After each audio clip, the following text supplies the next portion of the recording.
David and Sarah went to the beach. They built a sand castle and swam in the ocean. David found a beautiful seashell, and Sarah collected colorful pebbles.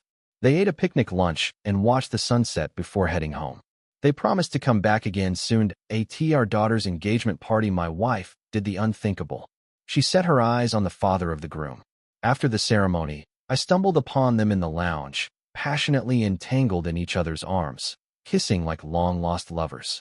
She looked at him and said, "Makoto, you old fool. Where have you been all these years? I've been waiting for you to come back for me. For you, I never had children my entire life." Later, without a shred of concern for our decades of marriage or the bond she shared with our daughter, she turned to us and declared, "George, I've spent half my life with you. The rest of my days, I want to chase after the love I lost. Anna, I've raised you for so many years, it's time for you to repay me. Break up with David, I am marrying into the Ito family." At that moment, my daughter and I shared a glance. We had come to the same conclusion. I divorced her. Anna cut ties with her. Let this love-crazed old fool go and taste the bitter reality of love. Chapter 1. Willow, have you lost your mind? Ever since my wife Willow reunited with Makoto, the father-in-law-to-be, at our daughter's engagement party, her long-buried teenage love had reignited. Now, all she could think about was rekindling that old flame. Considering our decades-long marriage and the bond we shared with our daughter, I wanted to sit down and talk things through with her. But the moment Willow came back, she immediately demanded that our daughter break up with David, just because she didn't want a mother and daughter marrying into the same family. It would be seen as a disgrace, she argued. What did I do wrong? I raised her for over 20 years, and now that I need something in return, she can't repay me. Willow was stubborn, completely unmoved. In her heart, there was only Makoto now. Anna, our daughter, pleaded, "Mom, do you really have to turn our family upside down? Dad has been the one raising me since I was little. He cooked for me, did my laundry, attended my parent-teacher meetings. When I applied to college, when I got engaged, was there ever a time you were involved in my life?" Tears streamed down Anna's face, her voice filled with helplessness, trying to evoke even the slightest trace of maternal love from Willow. Willow scoffed, "Humph, you were just a stray I picked up. I'm not even your real mother. So why should I have done anything for you? If it weren't for the fact that I never wanted children, who knows where you'd still be digging through trash right now."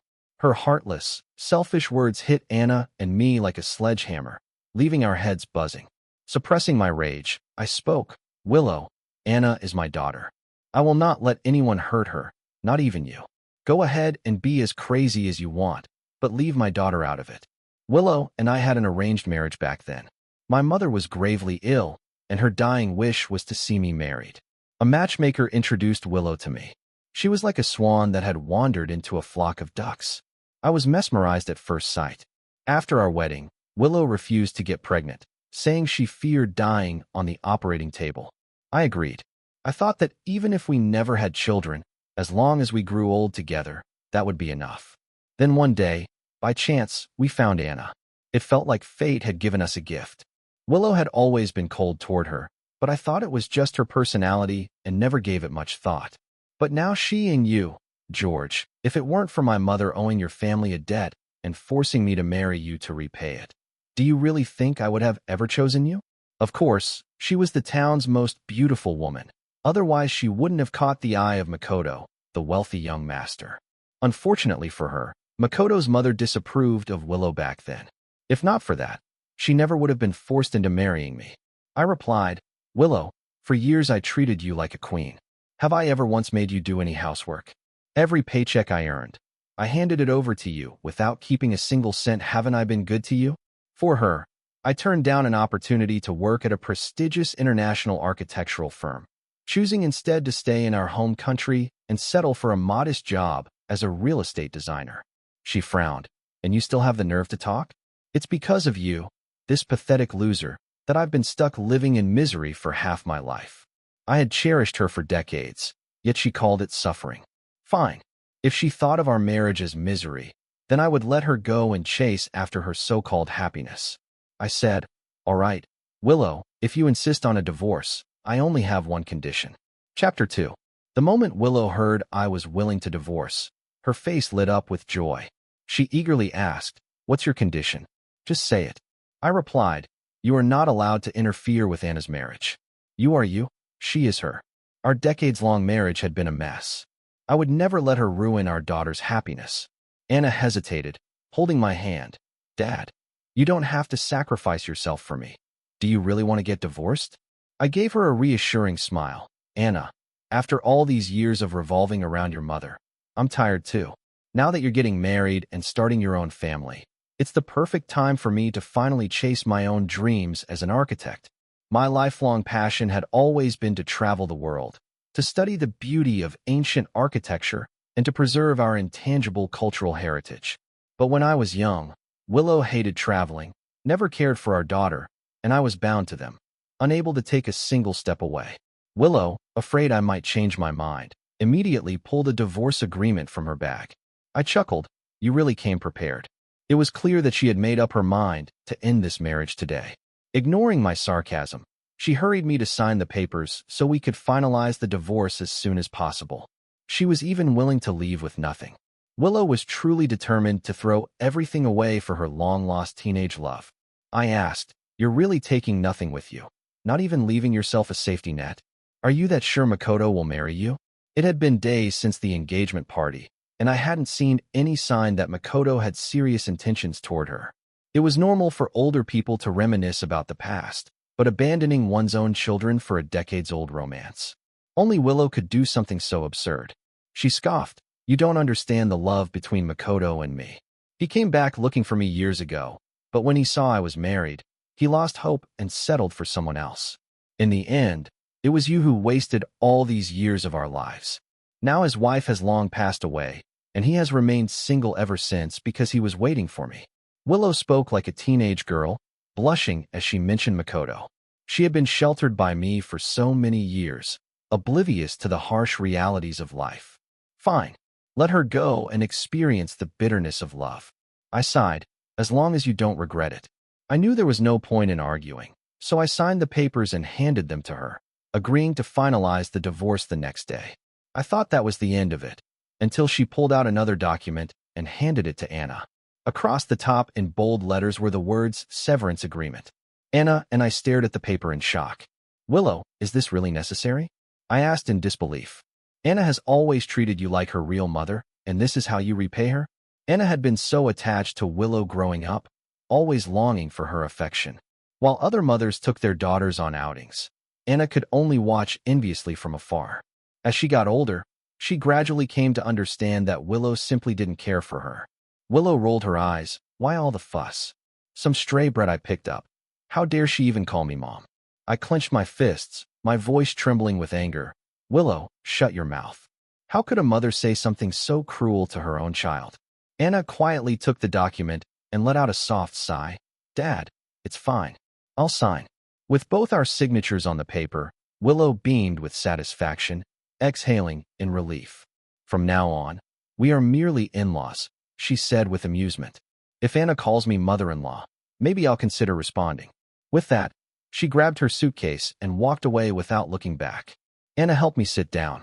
I wanted to comfort her, but before I could, she smiled and reassured me instead. Dad, don't be sad. I'll introduce you to someone better. I sighed. Anna, after all these years, I no longer care about romance. As long as you're happy, that's enough for me. At my age, I had long learned to let things go. The only thing that truly mattered was my daughter's happiness. I asked, with all this chaos your mother caused, has David been giving you any trouble? I worried that our family drama might affect Anna's relationship. She smirked. Dad, as if he dare. Don't worry, besides, ever since David's mother passed away, he and his father have been more like strangers than family. So no matter what happens between my mom and Mr. Ito, it won't affect David and me. Her words gave me some comfort. I smiled. Then invite David over for dinner sometime. I'll cook a few dishes and have a drink with him. Anna grinned. As you command, dear father. Thankfully, Willow had never been close to our daughter, so now that they had cut ties, Anna wasn't devastated, just a little disappointed. But time would heal that. Chapter 3. Before David even had a chance to visit, Makoto arrived first. Seeing him show up uninvited, I couldn't quite figure out his intentions. Was he here to provoke me? Unlikely, he was carrying gifts. Was he here to discuss our children's wedding? Anna hadn't mentioned anything about him coming. I stayed quiet, simply observing as a host should. Before he even finished his first cup of tea, he spoke. George, I came today to apologize. I just found out about Willow's divorce from you. I never intended to ruin your marriage. Willow and I were just old friends catching up after years apart. Somehow she misunderstood our conversation. Old friends, huh? Since when do old friends reunite by clinging to each other and making out in a back room? Clearly, this was nothing more than an old fling reigniting for a brief moment of passion. Except he hadn't expected Willow to latch onto him so desperately, and now, realizing the mess he had gotten himself into, he had come to see if I'd take her back. I smiled and replied, Ito, my dear brother, Willow and I are already divorced. From now on, her life has nothing to do with me. You don't need to explain anything. If you came here just to talk about Willow, then you can leave now. I wasn't in the mood to play nice. No man would sit calmly and chat with the guy his wife had cheated on him with. Makoto sighed. George, I know it's too late to say anything now. I just hope that our generation's problems don't affect the next. I think Anna is a wonderful girl, and when she marries into the Ito family, I will treat her as my own daughter. So he still cared about David, his only son, the one he expected to inherit his family business. I nodded. I also want to keep our problems separate from the kids. Their happiness is the most important thing. If it weren't for Anna, I wouldn't have even bothered with this conversation. I stood up, ready to send him on his way, when suddenly Willow barged in. Without waiting for an explanation, she immediately accused me of scheming behind her back to ruin her happiness. George, you hypocrite, acting all righteous but scheming behind the scenes, she spat venomously. I shut her down immediately. Willow, this is my home. Watch her. I told you on the day of the divorce, I won't interfere in your life, and you'd better not interfere in mine. Makoto stepped in to calm her down, trying to reason with her. Willow, I came here to tell George that I never intended to break up your marriage. I was just reminiscing about the past. I never meant to start over with you.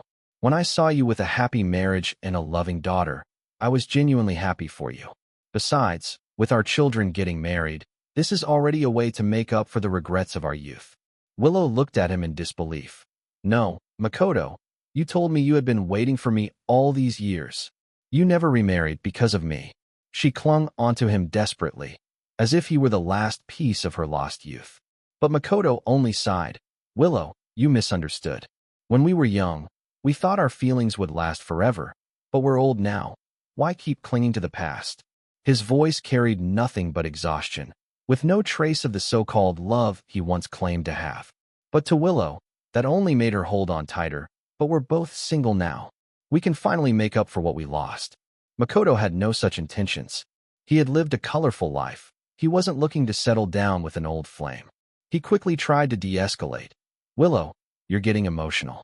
Let's both calm down and talk later. Besides, our children are getting married soon.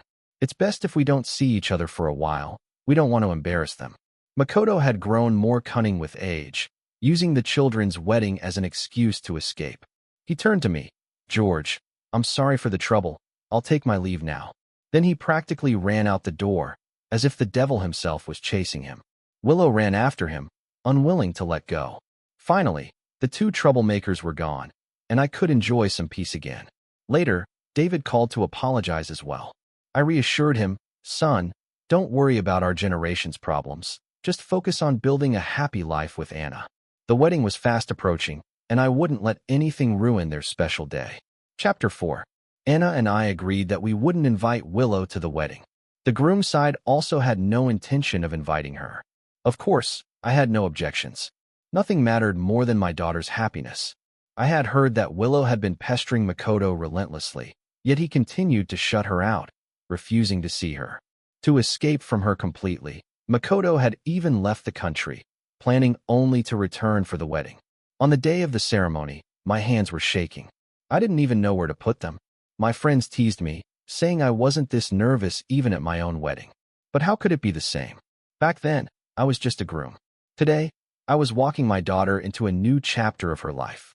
I held Anna's hand, step by step, leading her forward, just as I had done when she was a child, walking her home with laughter along the way. At the end of the aisle, David stood waiting. I looked him in the eye as I entrusted my daughter to him. David, If one day you no longer love Anna, tell me. I will take her home. He replied, Dad, don't worry, that day will never come. The officiant stepped up and began the ceremony. From my seat, I watched my daughter, feeling both joy and sorrow. Then the doors suddenly burst open. All eyes turned to the back of the hall. Willow had arrived. What a wedding without inviting the mother, she announced loudly. Her lips curled into a smirk, as if she had already won. I turned to Makoto, silently questioning how this had happened. He looked just as stunned as I was, his face a mix of shock and growing frustration. We quickly moved to intercept her, pulling her aside to a corner while signaling the officiant to continue. I lowered my voice. Willow, what are you doing here? You weren't invited. She barely spared me a glance before replying. Relax, I'm not here for you. Then she turned to Makoto, eyes gleaming. Makoto, I have good news for you. She lifted her hand, holding a small plastic stick, a pregnancy test. Makoto grabbed it, examining it as if he could burn a hole through it with his glare. Willow smirked. You have too. Marry me, or I ruin this wedding for everyone. Makoto and I spoke at the same time. You wouldn't dare. I warned her, I don't care what happens between you two. But today must go perfectly. Makoto knew he had no choice but to handle the mess himself.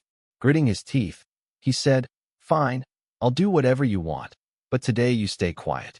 He shot one last glance at the wedding stage before forcing himself to accept the situation. He turned to Willow, his voice cold. If you make a scene, I won't acknowledge you or that child. With that, he led her to a seat at the main table. The wedding continued without further disruption. But this was beyond absurd. Even if I had kept her well-maintained over the years, Willow was still nearly 50. Was she not worried about the risks? And if word got out, people would talk, questioning why she had never conceived with me but suddenly did after a divorce. It would bring shame upon us all, especially Anna and David. And if the baby was born, it would bring nothing but endless trouble. After the guests left, we gathered at the Ito family's estate to discuss the situation. Makoto hadn't said a single word since hearing the news. Willow, on the other hand, sat protectively clutching her stomach, tugging at Makoto's sleeve like a pitiful child. Finally, he spoke, his voice hard. Willow, this baby cannot be born. Her expression twisted in rage. Why? I finally have a chance to have a child with you. This baby will make up for all the years we lost. I'm already an older mother. If I don't have this child now, I never will.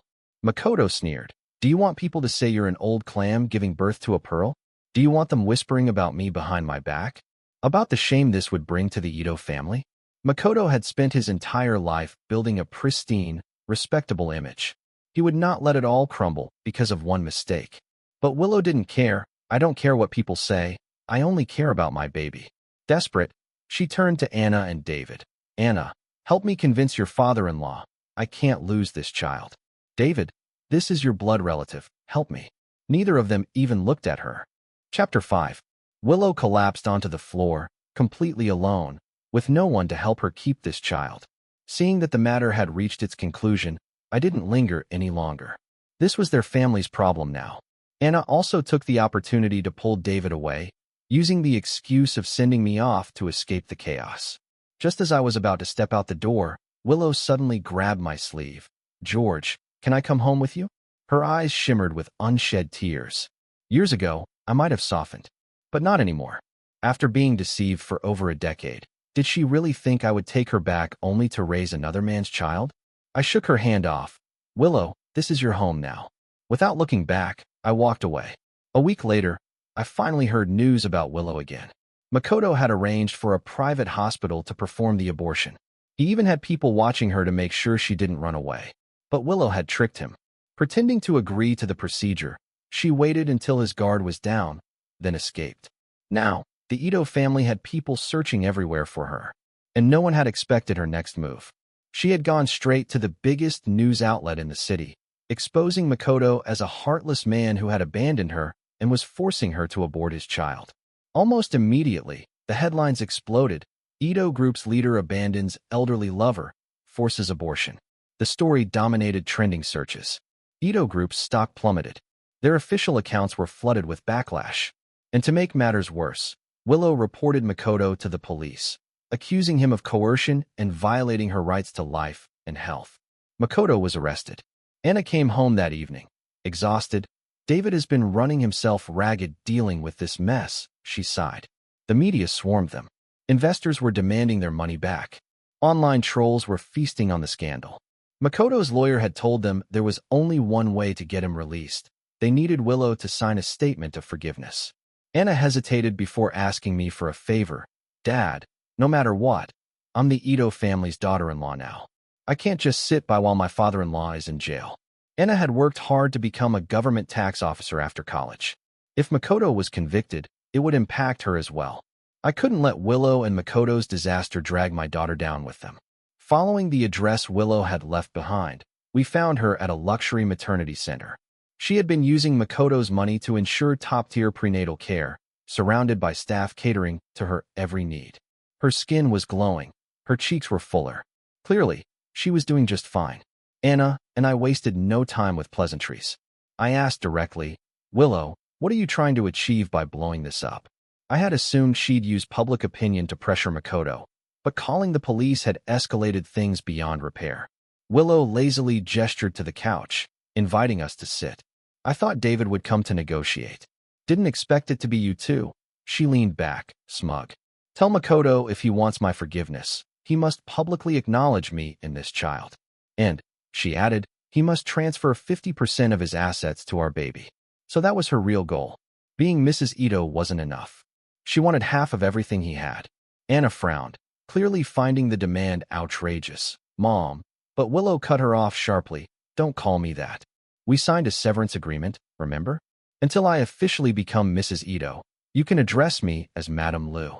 I knew she had never truly cared for Anna, and now she was resentful that Anna hadn't fought for her right to keep the baby earlier. Anna pursed her lips, then spoke carefully. Madame Liu, she said, forcing herself to say it. Getting official recognition isn't impossible, but 50% of the assets? That's too much. My father-in-law won't agree. Makoto had built his empire over decades. He had only reached the top because of his late wife's family's influence. Now Willow wanted to claim half of it just because she was having his child. Willow's expression darkened instantly. Why shouldn't he agree? He's the one begging me for mercy. He should be prepared to lose something. Her voice trembled with anger. He told me he'd always come back for me no matter what. He told me he loved slender women. So I starved myself for years, never daring to gain weight, never daring to get pregnant. And now he wants to dismiss all that is youthful foolishness? Dream on. Anna knew there was no reasoning with her. She stepped outside to call Makoto's lawyer, leaving me alone with Willow. I looked at her. She was still beautiful, and yet she felt like a stranger. Willow, I asked quietly, is this the happiness you wanted? She had spent 30 years chasing after a teenage love. Now at nearly 50, she was pregnant, calculating how to use this child to trap the men she had worshipped for decades. She didn't answer. She didn't even look at me. Silence stretched between us, and in that silence, there was only regret. I regretted wasting 30 years before truly seeing her for who she was. And she? I didn't know if she regretted anything at all. Anna returned, her expression unreadable. She said, Auntie Liu, my father-in-law has agreed to your terms. He also asked me to deliver a message. Since you insist on stepping into my Ito family, then even in death, you will be a ghost of the Ito family. Upon hearing his words, Willow's tears suddenly fell in two silent streams, as if she couldn't feel them, remaining wordless for a long moment. Chapter 6. The next day, Ito Group's official account issued a statement. Makoto was set to marry Willow and make her the new Madame Ito. As soon as Willow received the signed asset transfer documents, she provided the statement of forgiveness. Makoto was released from custody.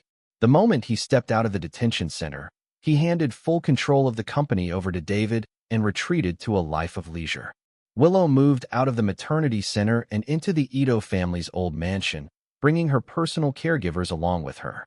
But the mansion was practically empty. David and Anna lived in their own home and rarely visited. Makoto, now free from corporate duties, completely let himself go, openly indulging in the nightlife, making no attempt to hide his affairs. The local media frequently covered his exploits, from lavish dinners with young models to late-night rendezvous at private clubs. And with every scandal, there was Willow, heavily pregnant, storming in to catch him in the act, creating scenes of chaos and destruction. Even without looking for updates, the news found me, pushed automatically to my phone or casually mentioned in conversation with Anna. Every time I heard about Willow's latest outburst, I couldn't help but sigh. With Anna's wedding behind us, I finally had time to focus on my research on ancient architecture. I had spent years collecting notes and observations, and now I was working on compiling them into a publication. China's historical buildings faced numerous urbanization, modernization, and technological advancements were reshaping landscapes at an alarming rate. Many architectural treasures were being altered beyond recognition or demolished altogether. I wanted to do my part to document and preserve the beauty of our ancient structures for future generations. For a long time, I lived in peace, buried in my work. But of course, peace never lasted. One day, someone came knocking, shattering my solitude. When I opened the door, I was startled to see Makoto, battered and bruised, looking utterly miserable. His face was swollen, one eye half shut, and his clothes were in disarray. Though shocked, I still let him inside. Makoto hunched over, his once proud demeanor replaced with exhaustion. He sighed, rubbing his temples. "George, I hate to bother you, but I had nowhere else to go. Willow is insane. How did you put up with her for so many years?" So that was it. Since moving into the Ito household, Willow had enforced strict rules. No going out without her approval. No talking to other women. If caught breaking the rules, immediate destruction of property would follow. Physical confrontations were common. I responded seriously. "She waited decades for you. Even got pregnant at her age. As her husband, it's only fair that you be more understanding." Truthfully, neither of them had any right to complain. They were perfectly matched in their selfishness. Makoto let out a long sigh. "George, let me tell you the truth, the whole thing? It's a lie. I lied to her back then, but who knew she'd actually believe it?" For the first time, he confessed what really happened all those years ago. Makoto never loved Willow. He had no interest in marriage at the time. He just wanted to enjoy his youth. Willow was the one pushing for commitment.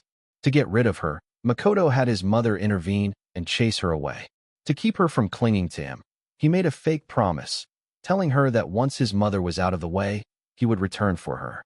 Then he moved on, assuming she'd eventually forget him and start a new life. When he saw Willow again at the engagement party, he was simply amused, noticing that a woman had waited for 30 years because of a lie. At first, he entertained it, humoring her nostalgia. "Honestly, I was just flattered. How often does a man get to say a woman waited 3 decades for him?" I played along for a while, reliving the past. "You understand, right?" He shot me a knowing look, as if expecting me to agree. I remained silent. I wondered if Willow ever learned this ugly truth. Would she regret everything? But perhaps it was too late for regrets. I gave him a polite smile. "Well, for the sake of the baby, you should take better care of her." Makoto, however, wasn't concerned. His lips curled into an inscrutable smile. "A child is only a child if they are born, George." His voice was low. I wasn't sure I had heard him correctly. Before I could question him, he stood up, stretching. He only stayed for a short while before leaving. I watched him disappear into the distance. For the life of me, I couldn't figure out why he had come here today. Chapter 7. A while ago, one of my research papers won a gold award in a prestigious journal. But instead of receiving my certificate directly, it was sent back to me by Willow. She explained, "You were still using my old email address. The organizers contacted me to collect it." Hearing this, my first thought was to change my email address immediately. Willow, however, continued talking. "George, I'm really happy to see you rekindle your passion for architecture." She spoke as if she were reminiscing about old times. "I remember how you used to spend your free time talking to Anna and me about the history and features of different buildings. Anna would fall asleep while listening, and you wouldn't even notice. You were too excited, rambling on. That had been one of the rare moments of family warmth we had shared." I replied flatly. "Yet back then you always mocked me, called me a bookworm, said I was useless, that I'd never make real money." Willow froze, then let out a bitter laugh. "I was the fool, George. I didn't realize the most precious thing wasn't money." I remained indifferent. "You always cared about love above all else. Now you finally have everything you wanted, your man, your child. You should have no regrets after so many years of chasing." She had finally caught up to her dream. She said softly, "George, I miss your osmanthus pear soup. Whenever she was upset, I used to make that for her. It was sweet and soothing." After drinking it, her anger would disappear. I replied calmly, Osmanthus season is over. I can't make it. And anyway, you can buy anything you want now. Just spend money. I was no longer the George who bent over backward to make her smile. She then, George, I finally learned how to use navigation apps. If you'd like, I can travel with you to see the ancient architecture of our country together. I had always been bad with directions. In the past, I would often tell Willow that after Anna got married, we could finally travel the world together. But she had dismissed me back then. Go by yourself, she had said. I don't like traveling. It's too tiring. Now she offered to go. I declined, no need. I've already learned how to navigate, and I've found friends who share my love for travel and ancient architecture. You should focus on taking care of your child. She had made her choice. Now she needed to live with it. Willow looked at me, her eyes turning red at my rejection, but I felt nothing. I remembered how she had looked at Makoto when they reunited, eyes just as teary, just as full of longing. How ironic. Then she hesitated before speaking again. George, I regret everything. Would you? I cut her off immediately. I wouldn't. Whatever she was about to ask, I didn't want to hear it. You should leave and don't come back. I had no place for her in my life anymore. Willow trembled as she got up, walking toward the door. She kept glancing back, hoping I'd call her back. I didn't. When the door shut behind her, she stood outside for a long time before finally leaving. Later, Anna heard about Willow's visit and worried I might have softened. I reassured her, Anna, you're the only one in my heart now, that and my passion for ancient architecture. Following the success of my last paper, I continued publishing more research. Then one day, I received an invitation from Capital University to be an honorary lecturer. I was so excited that I couldn't sleep for nights. Anna teased me. Dad, they say if you fail in love, you succeed in your career. Standing at the front of a classroom, sharing my knowledge and passion with the younger generation, it was a dream I never thought I'd achieve. But now it was real, and with that, I had no more regrets in this life. Chapter 8. After confirming my start date with Capital University, I began preparing to pack my things. The school provides accommodation, so after more than 30 years away from campus, I finally have the chance to return to the halls of art. No one can understand how excited I am. Ring, ring, ring. I picked up the phone. Dad, Aunt Willow's had an accident. She's in the hospital. Anna's voice came through the receiver. It turned out that Makoto had actually brought his mistress back to the old family house for the night. Willow couldn't stand it and got into a fight. The other woman didn't hold back and directly shoved Willow. She fell and started bleeding. The scene was chaotic. By the time they got her to the hospital, she needed emergency treatment. The baby was in a difficult position to deliver. The doctors tried their best, but the child was both premature and had suffered an impact. The baby was born without breathing. Because Willow was an older pregnant woman, the push caused severe hemorrhaging and she was still in the operating room. All the grudges of this lifetime had ended when we got divorced. I really didn't want to get involved in their affairs anymore. Not hearing my response, Anna spoke again, sounding anxious. Dad, the doctor says it's not looking good. It could all be over tonight. Just before Aunt Willow went in, she said she wants to see you. I hesitated for a moment, but finally agreed to Anna's request and headed to the hospital. By the time I arrived, the doctor had already issued a critical condition notice and asked the family to prepare for the worst. Who's George and who's Anna? The doctor asked. The patient wants to see you both. Under everyone's watchful eyes, Anna and I looked at each other and then stepped into the operating room. Willow was covered in tubes. The smell of blood still hung in the air. Her eyes lit up with a hint of focus when she saw the two of us. In a weak voice, she said, George, Anna, you're here. I don't have much longer. I suppose this is my punishment. Anna stood there looking shaken, unsure of herself. Willow beckoned Anna closer. Anna, can you call me Mom one more time? Anna opened her mouth, but no sound came out. Seeing this, tears slid down Willow's cheeks. It's all my fault, she said. I held on to something I shouldn't have and ruined myself. I'm about to die. Are you two still going to hate me? You won't forgive me just because you're about to die? Does that mean the harm you did to us never existed? Letting go of the past is just a way for me to move on. It doesn't mean I've forgiven the hurt. Anna said, Auntie, if my father-in-law hadn't been so heartless to you, would you even think of my dad? If you hadn't lost your child, would you even think of me? In the end, all of this comes down to your own choices. Now when you're on death's door, you suddenly remember us. Aren't you just afraid there'll be no one to visit your grave? It's not that you truly think you did something wrong. You're just terrified because you're dying. Crocodile tears aren't worth cherishing. Anna really is the daughter I raised, clear-minded, rational, and independent. She doesn't get swayed or guilt-tripped.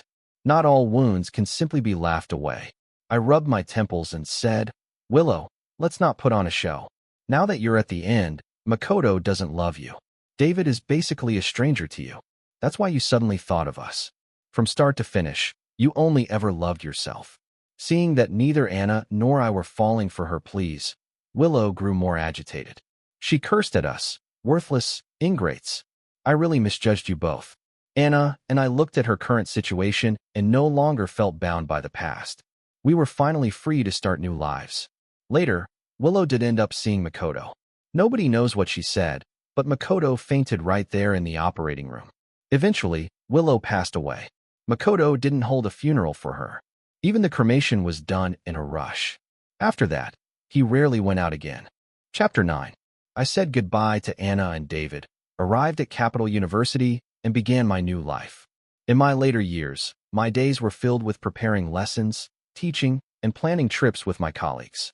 During my travels, I carefully documented the condition of ancient architectural sites and drafted feasible maintenance plans for their preservation. Life was fulfilling and romantic. Anna would occasionally visit me, sharing updates on her life.